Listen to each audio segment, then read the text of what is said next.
How are you? I was looking, for anyone just on audio, I was looking at the camera when I was like, how are you? But how's it going?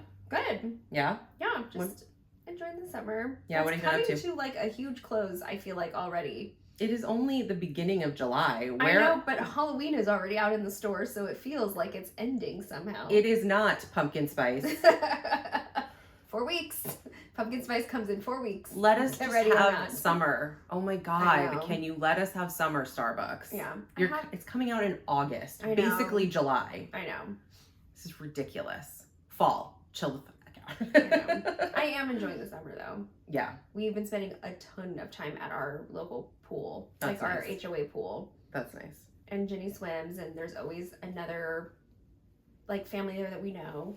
Yeah. And so she swims and plays, and I swim, and then I mostly have just been sitting by there, and I have my White Claw and my book. I've been reading a good book. Yeah, what are you reading? It's called oh shoot, I'll link it. I'll put it in the show notes so you can link it. But I can't remember the full name of it, but it's an anthology of Indigenous like dark stories. Ooh, fun. So it's like 26 different stories, all from Indigenous writers. Oh, nice. And all like telling like these like, some of them, I mean, they're all focused on, you know, like Native and Indigenous people as central characters, but like in all different types of situations and lives, and really, really interesting so far. I'm only like halfway through, but like, man, it's some like dark stories, but like really good. So I'll link it, and I'll put it in the show notes. Yeah. So I can't remember the full title. I feel like I haven't been doing anything summery. Like, nothing. But I think I've just been so... Well, no, that's not true. I mean, I've been to the night market a couple of times. And I did go to the beach for my sister's friend's birthday. But it was like early... It was like June. So it was very cloudy and cold. Like in Southern California, the beach like doesn't get good until like July. Yeah. It's only just now starting to get hot all day. Yeah. And if you're from LA, like I always joke that like it has to be at least 100 in the valley before I'll go to the beach. Yeah. Well, and like a lot of summer things I feel like haven't gotten started until this week. Yeah. Like there's a trolley. I know, that's why when you're like summer's coming to a close, and I'm like, it just started. It feels like it's flying by, and it's like on one hand it feels like it just started, but on the other hand it feels like Jenny's been out of school now for like a month. Yeah. So it's like it's just flown by. Like we're going on vacation in a couple weeks, and I don't even feel like it's really here yet. I feel like it's just now summer. Yeah. But I don't have a kid. Yeah. So. Having a kid, it's very, you feel the need to like fill their summer. And so you want to do a lot of activities, but you also don't have time because like I'm still an adult and I still have to work. Yeah. Like I'm not a kid. I don't have a summer off. Yeah. I got really lucky. Like my parents were teachers, and so they had the summer off. Yeah. So, yeah. I mean, unpaid. Yeah. Let's make that clear. It's not a vacation for teachers. No, it is unpaid labor. Well, and I know a teacher. She's also my spin instructor. Shout out if you listen, Ramsey. And she's a teacher, but then she also did summer school. Yeah. So it's like... Yeah, they have to do they have to either supplement or be at a level where they're making enough money to... save for the 2 months. Like it just, and the ones that get paid over the summer, they only get paid over the summer because they've allocated a portion of their paycheck from the year to be delayed. So they basically just it's like a savings account. So but we're just gonna talk about fun things today. When speaking of fun, we are talking about one of my all-time favorite movies. I think I keep hitting the microphone, so I'm sorry if that's like giving like weird tappy noises. Taps. Yeah, and now I'm messing with it, so it's going to be really awkward. All right, so it was released in 1985, and it was great things were released that year, like me. Like I was 5, so I didn't see this until like later, right? Because I wasn't 5 when I saw this. It was produced by and released by New World Pictures. It was directed by Alan Metter, written by Amy Spies, presumably female, which is pretty cool for the 80s. Yeah. Produced by Chuck Russell. It starred Sarah Jessica Parker, Helen Hunt, Lee Montgomery, who I looked up, and he is now like a real estate agent or something. He's Canadian.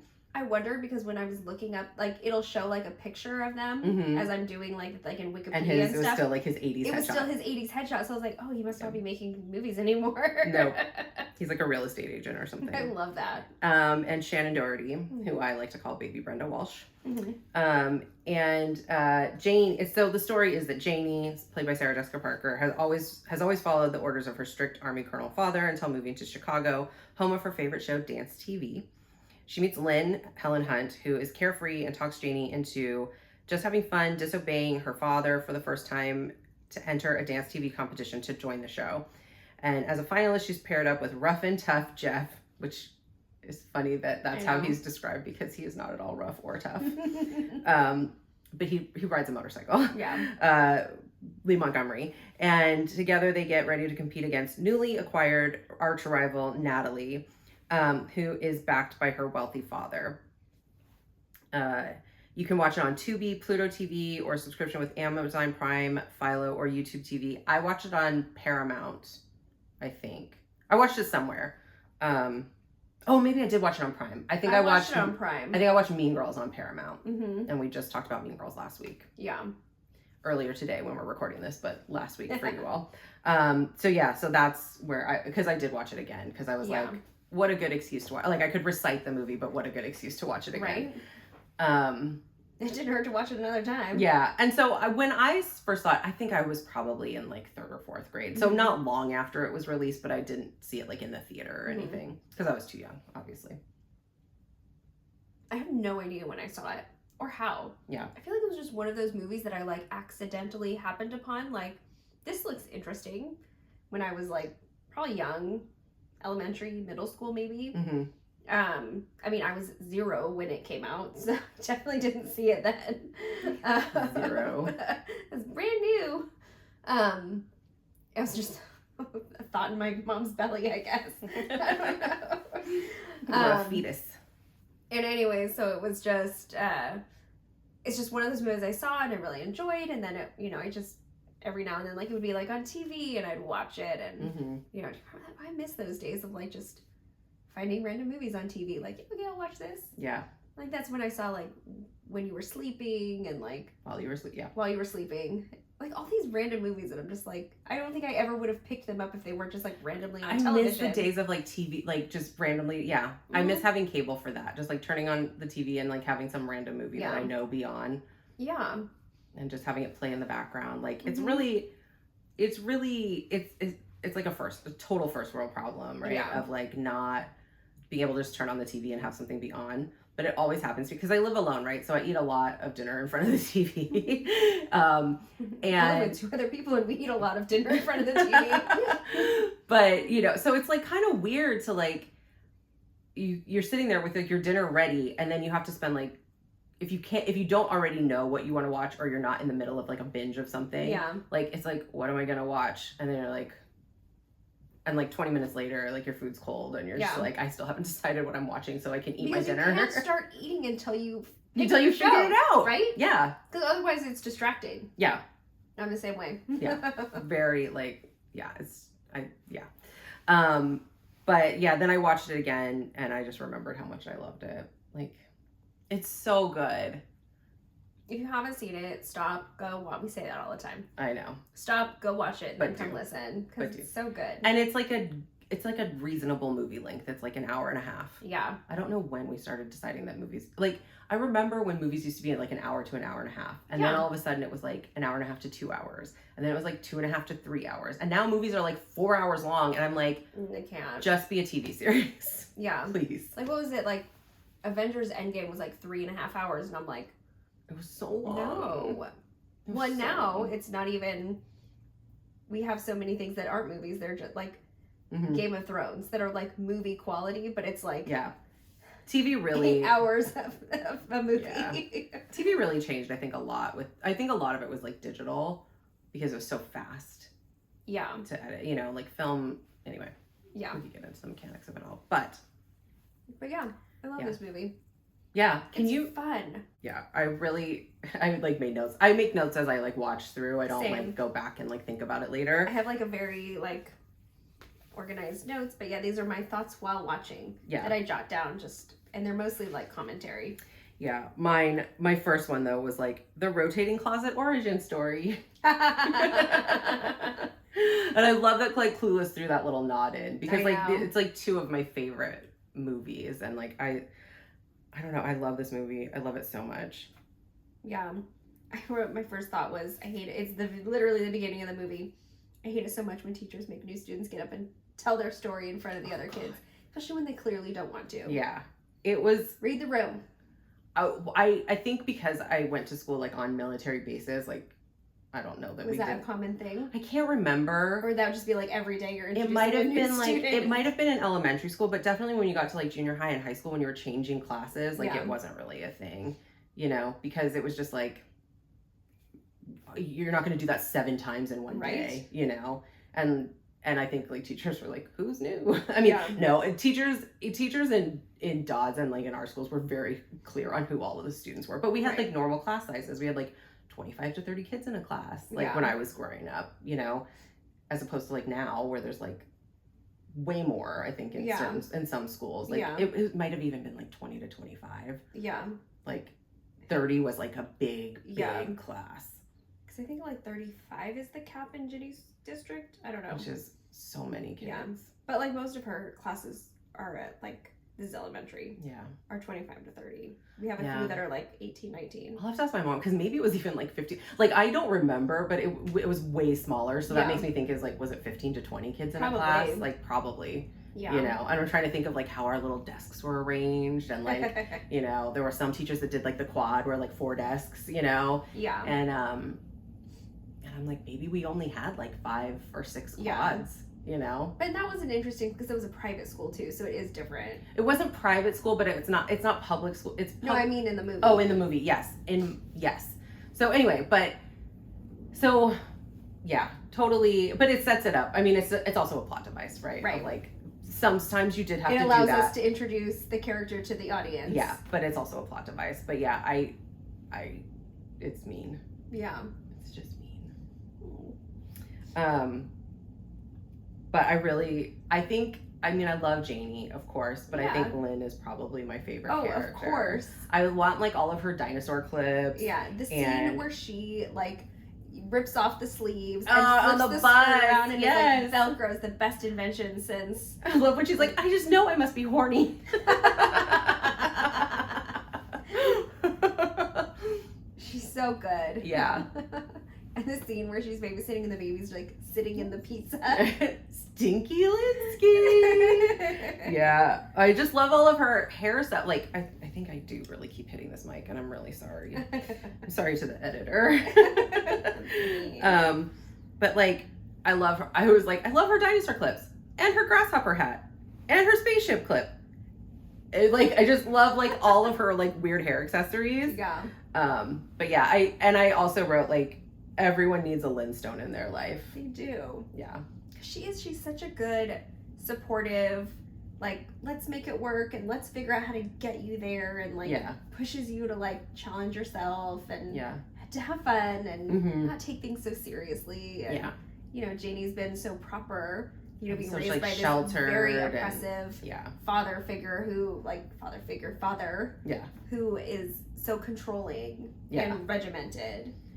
I was 7.5. Nightlife was the Muppet Show.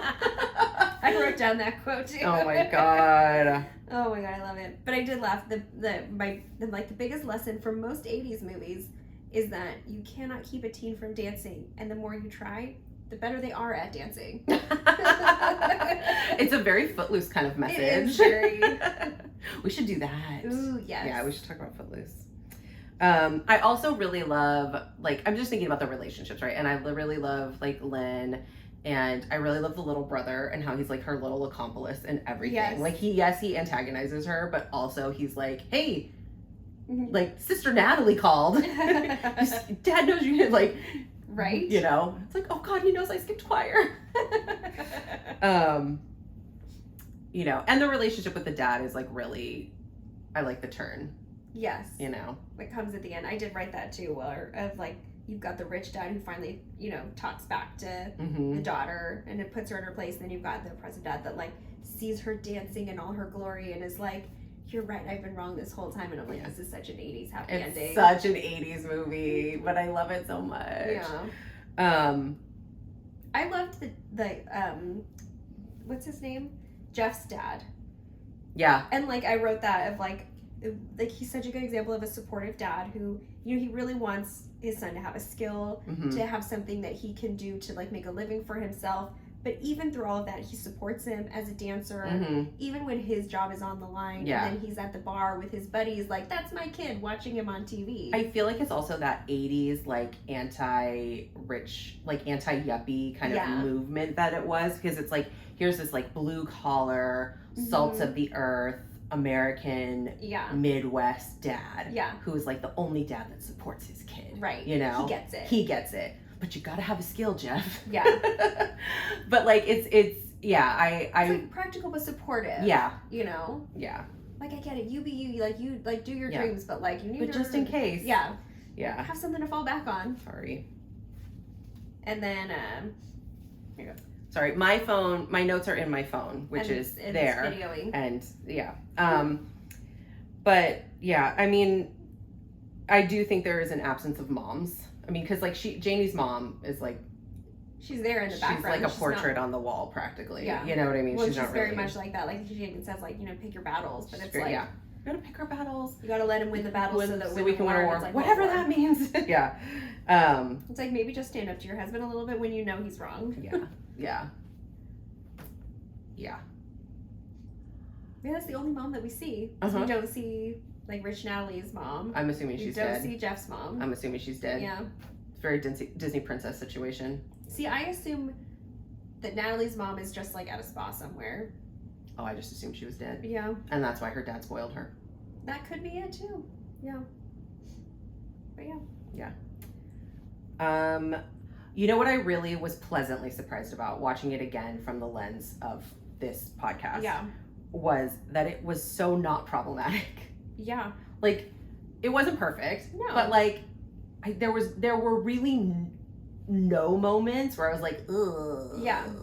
That's not good. You know what I mean? Like, whereas like Mean Girls we talked about last week, I had a lot of moments like that where I was like, ugh. Yes. Ugh, that went too far. Well, it's like it doesn't portray any sort of diversity, but it's not trying to. No.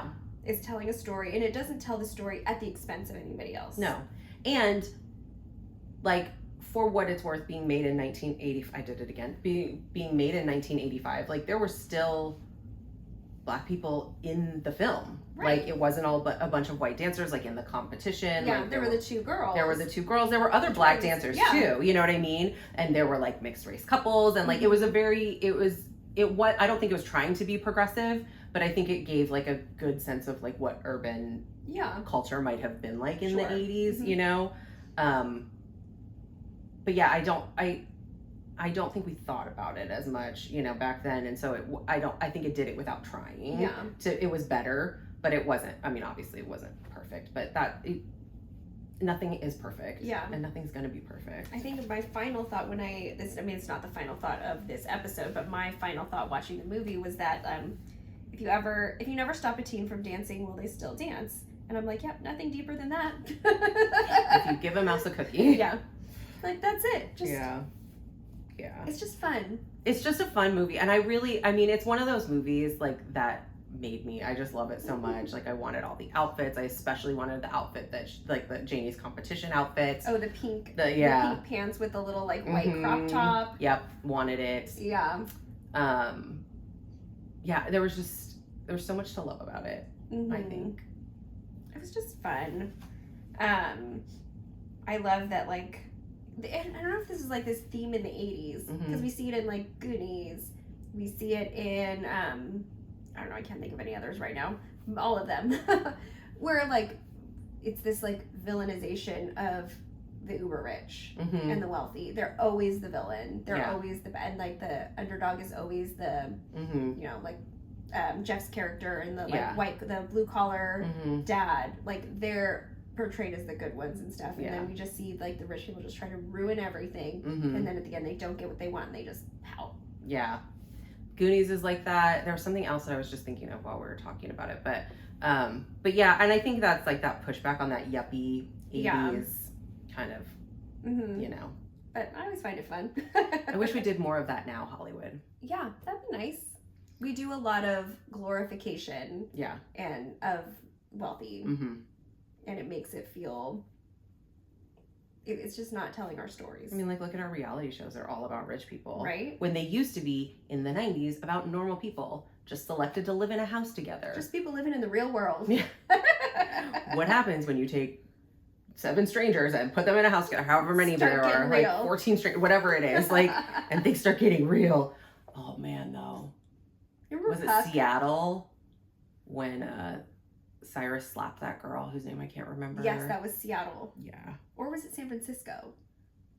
I'm like 85. It's Seattle? I think it's Seattle. And Puck was in San Francisco. Mm-hmm. Puck was San Francisco for sure. And Puck was not in that season. No. Yeah. Wild. But yeah, so yeah, I think it was a lot more like that kind of everyman. Yeah. You know, that was really big in the 80s. And I liked that. Yeah. I also loved that there's the required dance montage where they develop skills and also fall in love, and they are now clearly unbeatable. One of my questions was like, everyone's always a professional dancer. Like, and also like these professional dancers don't beat out these like 4 high school kids. Right. I know when you see the other dancers that they have in the cut, they're like, really? And that's it. There's always like, it's so funny when like the stars are like always the worst dancers. Yeah. I mean, and don't get me wrong, they were incredible dancers. Yeah. Like Sarah Jessica Parker is like a trained ballerina. She's like chair of the board of ABT, I think, like American Ballet Theater. Yeah. So like she's like been on Broadway her whole life. Like she's a theater kid. She's a dancer. Like she's I knew that about her. Yeah, she was in Annie when she was little. That does make sense though, because she has such like poise that really comes from ballet. Yeah. I did laugh though because I was trying to do some research of like look up some articles like what do people say about it. People basically said it was a fun movie. Yeah. But one of the comments was like, it's just funny that it wasn't even dancing that won in the competition. It was some gymnastics moves. Yeah. That somehow like flips or like dancing. A flip. Yeah. Okay. Definitely. I have another question. And this is like a little bit like on topic of our podcast. Sure. There's that scene where her dad's like cutting down the tree branch after she snuck out. I hate that. Why is she in her underwear? Why was that necessary? She didn't need to be in her underwear. She's a kid. Yeah. Her dad is right outside her window. Her brother comes in. She has a full conversation just standing there in her underwear. I have never once in my life just hung out in my underwear. Oh, I did the other day. I mean, like, when other people are around. Yeah. Well, you have a husband and a child. That's different. Yeah. Like, but if not in front of my dad. If my dad not was as a teenager. Like if my dad is a teenager, like even now I wouldn't. Yeah, no. But that's what I mean. Like maybe when I was younger, like as a kid. Yeah. Like as a baby. But not as a teenager. Yeah, not as a teenager. I just thought I'd written like the supportive dad, like Jeff's dad, and then the oppressive dad is distrustful, traps her with an alarm and cutting the tree, provides no autonomy, all under this claim of protection, and it basically creates this whole atmosphere where kids have to feel like they have to lie, just to live a life. Yes, parents like, out this there. Is what happens. Yeah. Like, I had virtually no rules growing up. Yeah. But I never got into real trouble. Right. Like, I think the only time I got grounded in my entire life, I know that it is, but the only time I've ever been grounded in my entire life, because I used to ask my mom if she would ever ground me, like, whenever I got in trouble. I was like, are you going to ground me? She was like, no. I was like, am I grounded? She was like, no. Yeah. But my dad, I didn't have any homework one spring break. And so I didn't bring any schoolwork home. And he was like, you didn't bring any schoolwork home to like work on? I was like, I didn't have any homework. And he was like, you still should have brought work home to do or like get ahead or like, you know, practice. Yeah. So you're grounded for spring break. I still don't understand. No. But that was the only time in my whole life. And that's what I got grounded for. Not bringing home non-existent homework. Yeah. How dare you? I know. I mean, but I didn't mess around. Like, yeah. I didn't break the rules. I broke rules. I, told the lie. Most of the time I got grounded were because me and my sister were fighting. And then when my sister moved away and lived with our mom and I stayed with our dad, it was, I mean, I guess I got caught a couple times when I would lie. My biggest thing was I would drive people in my car when I wasn't supposed to. Because I had I was at the age where, no, I had my permit. I mean, I had my license, but you weren't allowed to drive with anyone. You weren't allowed. There was like, the rules have changed so much from when I got my license, it just started where you basically had a preliminary license for 6 months. Yeah. Where you could only drive with immediate family or somebody over the age of like 18 or something like that. Yeah, it was like an adult. And it was so like teens weren't driving with other teens in the car. Yeah. Constantly. And so I would constantly still do it because it was a secondary offense. You had to get pulled over for something else. Because they couldn't pull you over just because they think everyone. Because what if somebody's not a teenager? Exactly. Yeah. It'd be like ageism. I don't know, but either way, it was a secondary offense. Yeah. So I had to get, and I was like, I knew I was a careful driver. So also my car didn't go above the speed limit.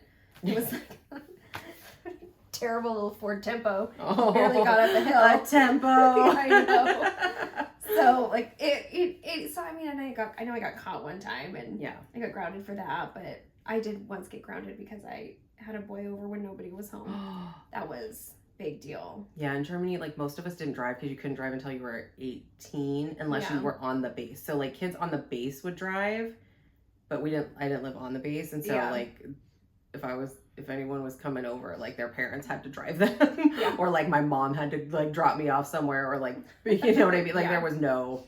Also, I lived like an hour away from my high school in Germany. Oh. So, yeah, because there was no high school on the base where my mom worked, which was close to where we lived, because that's where I went to, like, junior high and elementary school. But there was no base there that had, like, there wasn't a high school and base there. So we all had to go to different high schools. And then the high school that was, like, also still about an hour away, I think. Well, in my like, child head, an hour away, probably, like, half an hour or, like, 45 minutes, you know? But still pretty far. Still far, but the closer high school closed, like, the year before the year before I came back was the last year that it was open. So, like, all my friends from junior high went to Frankfurt High School, and then they all transferred to Wiesbaden High School with me, and then, like, I think Heidelberg or one of the other bases had closed too. So we all went to Wiesbaden. It was very interesting that first year because there was a lot of like, I don't know, not like gang rivals, but like just like the weird rivalry. Yeah. Because we all used to play each other. I mean, they all used to play each other in sports. Like, you know, so it was just, it was different. But high school was like an hour away. So like my few friends from junior high were still around, like in my area, but my friends from school, like the rest of our friends from school all lived like an hour away. So you couldn't really get into trouble with anyone. Right. You had to drive like an hour to get them. Yeah. And no one had their license because no one was 18, you know, and couldn't drive off the base. So like, it was just different. But also in Germany, drinking is legal. Right. There's also like massive public transportation. So you don't really need a car. People would like take the train to get to each other, or like the Straßenbahn, which is like the streetcar. And but like, so my friends that lived in the area, we would sometimes like go drinking, but like I had to ask my mom for money. Yeah. You know what I mean? And it was totally legal. So it was like not totally legal, but like, you know, I mean, it was legal there. Like we weren't going to get in trouble. And, you know, I only had whatever money my mom gave me. Yeah. And you also had to like eat with that and like take the train with that and like whatever else you were doing, like, you know. You couldn't pull out your debit card. Yeah. It was not like a grown up, you know, it was not like, sometimes when like people's parents give them their credit card, like, or have a card made out in their name. It wasn't like that where I could like rack up like bills and like buy drinks for my friend. It was like, I could maybe get 2 drinks. 2 drinks and a piece of pizza. Like, it, you know, so we had fun, but like in a way that was like, there were still boundaries on the fun that we would, like my friends, I mean, other friends, like you could get weed very easily in Germany. Like lots of friends were like smoking weed and some were like dropping acid and doing shrooms and like all kinds of stuff that like is normal for high school, but like it wasn't for me. But yeah, I mean, so it was just like very controlled fun. Yeah. It was like those parents, I think, that are like, okay, yeah, you can drink at your party, but no one's leaving, and this is all you can have is like this case of beer or whatever. Yeah. And I'm taking everybody's keys, and everyone has to spend the night, and like, you know, whatever. Like, because I think there's some parents like that that are like, oh, that was my favorite quote for Mean Girls. Oh. I'm not a regular mom. I'm a cool mom. But but yeah, so there were like, you know, so it was kind of like that. Like we would go out and like we weren't Yeah. sneaking around, like, because, you know, my mom, I don't think wanted me drinking, but she was like, well, you're going to go and you're going to go with all your friends, and like your friends are good kids too. Yeah. You know, there was this one, I'm talking a lot, I know, but there was this one time, I was in junior high and my mom's best friend's son was like in like late elementary school or something, maybe early elementary. I don't remember. I can't remember how much younger than me he is, but I used to babysit him. That's like about how old apart we were, you know. But I guess like he and I were like acting up or something. Yeah. Like, and I think we were all together, but not like together because I don't really remember this. But I remember my mom telling this story, or her friend telling this story of like how her son was like acting up, and she was like, if you don't like start behaving, like you're not going to get any more books. And my mom was like, Traci, you need to like cut it out or you're not going to go to youth group. And somebody was like, you have really good kids that like punishment is not getting books and not going to like youth group, which was like a church group, like a recovered born again. It's a whole story, but like it's just like on a military base. Like I think I've told this story before, but like when you're on a military base, there's only so many things to do for like American kids who don't speak the language, and so if somebody's doing, like everybody does like kind of the same stuff. So like everyone was going to youth group, like even like the bad kids were going to youth group. Like they were going to youth group one night and then like drinking and shoplifting the next day. You know what I mean? But like, but you know, but this person was just like, these are punishments? Like, these are the things that they want to do that you're not going to let them? So, like, all my friends were good kids. So, like, while I don't think my mom was happy about us, like, going out and drinking, she was like, they're not going to get in trouble. Like, it's going to be fine. Yeah. Well, and, like, all of my friends were very the same. Like, we were good kids. And it's like, it's funny looking back. At the time, I thought I was being rebellious because I would not sneak out. I would tell my dad that I'm staying the night at my friend's house, and it was true. I would eventually stay the night and sleep at my friend's house. Yeah. But you know, I wouldn't get there until like 2 a.m. Yeah. Because we would go out with our friends and we would drink. Yeah. But it was like a friend of ours at his apartment, and we always had a sober driver. Shout out to Mikey, who was always our sober driver. Thank you, Mikey, for getting us home safely. And so it was like we were rebelling, but we were doing it in such a safe way. I know, right? It's like ridiculous. We would, same. Like, because in Germany, like, we would only walk because there was like a bar down the street. I remember it was like my best friend who was half German, who ended up having to go to German high school. Like, there was a bar down the street, and we would walk there because she used to live like in my neighborhood, like across the street practically. And then, like, right after we got back to being, like, right after we became, like, really good friends, then she moved. Yeah. But then there was this bar down the street from her, or, like, near, in her neighborhood or something called Cosmos. And so we would walk there from her house. So it was like we were walking, obviously, because also none of her German friends could drive either because they were all under 18. Right. And also in Germany, like, I think I've said this before, too, like, if you get busted drunk driving, like, you lose your license forever. Yeah. Like, you never drive again. That's it. And there's so much public transportation you don't need to. And it's so walkable, and like crime is like just different there, and it was also a different time and blah blah blah. Yeah. But like we would just walk, or like we'd get stuff at the store and go back to her house. Yeah. And like just party in the basement. And that was it. And we would all spend the night because and her mom was just like, I guess there's 9 children in my basement. Whatever. Like, you know, it was just a different time. That was Katie's house. There was always people over there. Yeah. I don't think I ever asked permission to stay the night. I would just show up. Yeah. I guess I'm staying the night now. Yeah. I almost moved in with them several times. Yeah. They always offered because they knew I wasn't happy at home. You had a hard home life back then. Yeah. But anyways, yeah. So I didn't have like an oppressive dad. Like he didn't shelter me like Jamie's dad did. Yeah. But like I think part of that is he just didn't feel like he needed to. My dad had very selective moments when he would suddenly remember that he had to like put boundaries on me. Dad. And I don't know, like, and then the rest of the time he would just ignore me. So I'm like, I don't know, which way do you want it, Dad? Right. Like my dad was definitely more strict than my mom, but like unnecessarily so. Like I never did anything bad. Like ever. But just parents just back off. I know. Just like let your kids like the space. The more you push, the more you control them, the less they will Unless respect you that. want a professional dancer, and then apparently that's how you do it. No, you put them in ballet starting at like 2, and then you force them to go even when they're crying, and then you make them still go when they hate it, and then they resent you as an adult because now they don't love ballet, but it's the only thing they're good at. You didn't have the feet. I don't have the heart. Center Stage, if you haven't seen it. But, you know, I mean, like, yeah. But you have to be, you know. Yeah. You have to be, like, that kind of a parent. My mom was not that kind of a parent, hence why I'm not a gymnast or a ballerina. Yeah. Or a professional cheerleader. Or, no, I mean, I did cheerleaders through high school, but, like, because I wanted to, you know.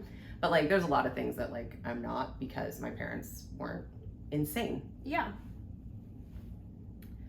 And I don't think my parents had anything that they really wanted to do like that. You know, like my dad, I think, wanted to be an actor like that. But like, I don't, you know, I don't think my mom like was like, oh, I really missed out on being like a classical pianist, or like I really missed out on being a singer, or I really missed out on being like a dancer, or playing the violin. You know, like none of that stuff. Like I don't think my mom had that, and so I don't think like because it's usually a lot the mom. I think with especially with girls. But, you know, I didn't really have that kind of thing. She just wanted me to be, like, a well-rounded person. My dad didn't want to put me in anything because it all cost money. Also the difference between us. But, yeah, I do have a couple of... my other question, aside from her being in her underwear, is when... what's-his-face, Jeff's friend, is getting his tux done for the party at the country club tonight, and I was like, your tux is not going to be ready, sir. Yeah, no. How are you getting a tux today at the mall for your impromptu country club party tonight? I think my favorite part in that scene though was like, do you wear them left or right? And do you dress left or right? You dress left or right?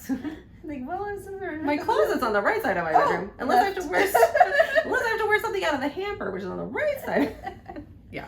He's talking about which side does he put his balls on. I always thought it was like, yeah, but yes. Yeah. I also really love the scene when they're like taking around the invitation to everybody, and they're like going to like, Fun fact, Robert Downey Jr. was in uncredited Punk. Yes. I was watching it and I was like, that looks like... I didn't catch it, but it was when I was creating the show notes. Yeah. And I was going through, it was like at the bottom of the cast list. It's like nice Robert to have... Downey Jr. and I'm uncredited. I'm like, what? It's so nice to have confirmation, because I was watching it and I was like, that looks like... But it's like so fast. Yeah. Like blink and you miss it. But it's because they were dating. Sarah Jessica Parker and Robert Downey Jr. dated forever. I didn't know that. Yeah. They were together for a long time. Really? Mm-hmm. I can't picture her with anybody but Matthew Broderick. I know, but that was like way later. Yeah. Yeah.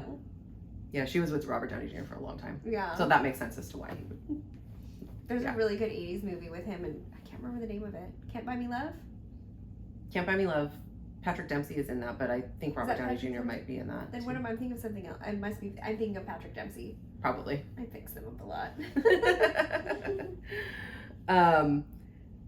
But yeah, I think, I don't know if I have much more to say other than like, I really love this movie. If you haven't seen it, please go watch it, because it's really good. And it ages really well. Yeah. It's one of those ones that... Did you have a favorite quote? I do. Mm-hmm.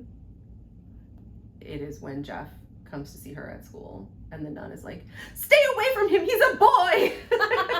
I mean, there's so many favorite quotes, though. Like, I have the nun on the pommel horse. many favorite quotes. Funny. I know, right? But I have, like, so many favorite quotes, but, like, that's just the one that, like, I even wrote it down. I was like, "Stay away from him, he's a boy!" Every religion ever. I know. I wrote down, it's, Helen Hunt's character, Lynn. Mm-hmm. Whenever I'm in a room with a guy, no matter who it is, a date, my dentist, anybody, I think if we were the last two people on earth, would I puke if he kissed me? I love that one too. It's so good. Oh my gosh. But yeah, good movie. Go watch it. Go have fun. Watch it. Get your girls, have a sleepover. Yeah, it's a good time. Mm. And yeah, join us next time. We'll see you then with thoughts, questions, and opinions. I was gonna say thoughts, questions, and feelings. Sometimes we have those too. All right. Bye. Bye. But Is It podcast is produced by Traci Mueller and Beth Hofeldt. The artwork is by Anna Apperson. And music by Devin Wall.